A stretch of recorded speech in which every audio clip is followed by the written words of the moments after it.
kiddos. So this week we are going to focus on complex sentences. Now, a complex sentence, like I said, it's very similar to a compound sentence. Except compound sentences are where I have two complete sentences that I put together.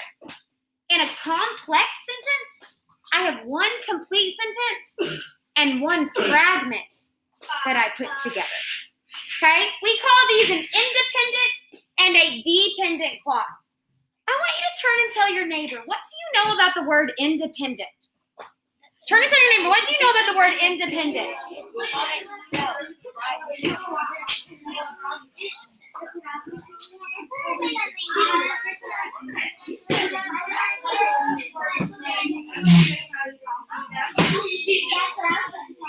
right, what do we think the word independent means? What is independent? Kinley. Kinley says independent is when I do something by myself. Who agrees with Kinley? If I ask you to do work independently, what that means? It's by yourself. You're doing it on your own. Independent means on its own. What does independent mean? On its own. So then what do you think the word dependent means? Talk at your table. Not on your own. Not by yourself. That's easy. The questions you're saying are so easy. So then what do you think a dependent clause is? Rayleigh? I think it's what you do with somebody, not by yourself. Okay. So Rayleigh says dependent is when I have to do it with somebody else. Who agrees with what Rayleigh said? What's an example of dependent work that we do in class? With your partner. With our partner. What do we call those? We-dos. Very good. We-dos. Or with What is an example of a independent assignment? What do we call those? exit tickets. Exit tickets. Very good. Very good. Okay. Is it test? Like a test? A test. Absolutely. Okay. Bell ringers with Miss Trista. Okay. Yes. Very good. Okay. So, a complex sentence is made up with an independent clause and a dependent clause. If independent means it can be by itself, what do you think an independent clause is?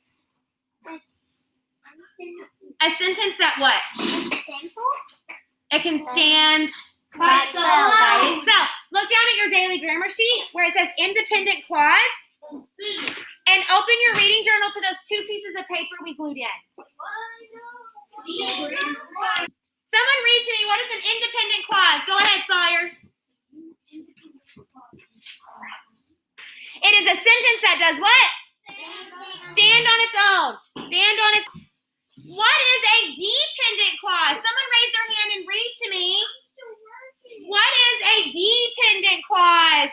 Michaela.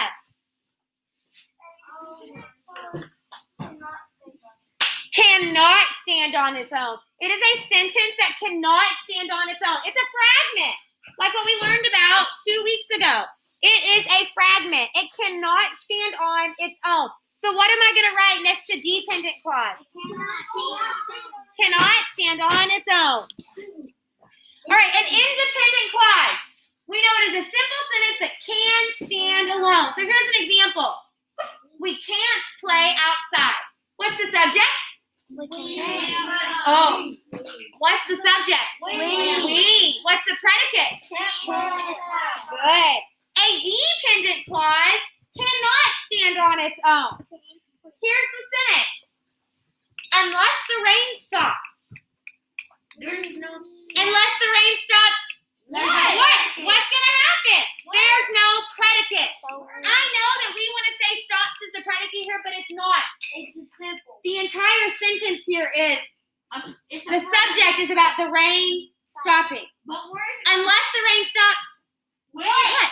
But if I were to take these two sentences, I can put them together using a special kind of a conjunction called a subordinating conjunction. Say that to me. Okay, so here they are together. Look, here's my independent clause. We can't play outside. Unless. Here's my conjunction. Unless the rain stops. Does that make sense? Okay. Sometimes when I have a complex sentence, See how my conjunction's in the middle right here? Sometimes it's going to be at the beginning. So let me show you. After we eat lunch, then that's where I have to have a comma. We can watch a movie. Why can't you eat lunch? So my conjunctions can be at the beginning. They can also be in the middle. Very good. Okay. Wait, that doesn't make sense. You don't. Oh, you flipped it to the end. What if I took this sentence that I just had? After we eat lunch, we can watch a movie. What if I put it this way? We can watch a movie after we eat lunch. Both ways work. Both ways work. Okay? So I still have my independent clause, my conjunction, and my dependent clause. Okay? And there's no comma there. If it's in the middle, do I need a comma? No. But what if it's at the beginning? Then I need a comma. Okay. So, let's look at this example. Eyes here. We're going to combine these sentences using a subordinating conjunction. Okay, here we go. What is that?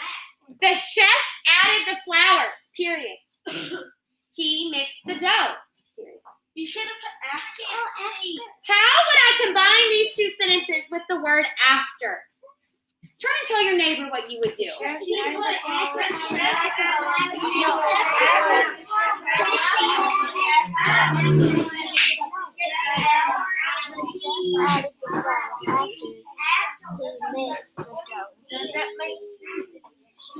All right, here we go. This is one way you could have done it. After the chef added the flour, comma, what'd he do? Mix it. Or I could have put, he mixed the dough after the chef added the flour. Okay? Both of those work. Let's look at this one. One put on a life jacket. He got on the boat before. Combine those with your partner. All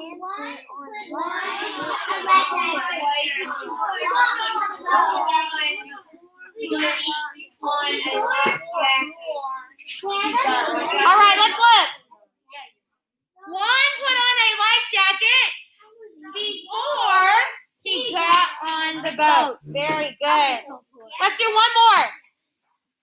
My mother drove me to school. I missed the bus. Combine those.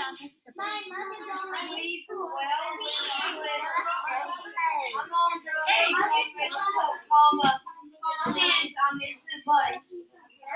You were saying All right, let's look.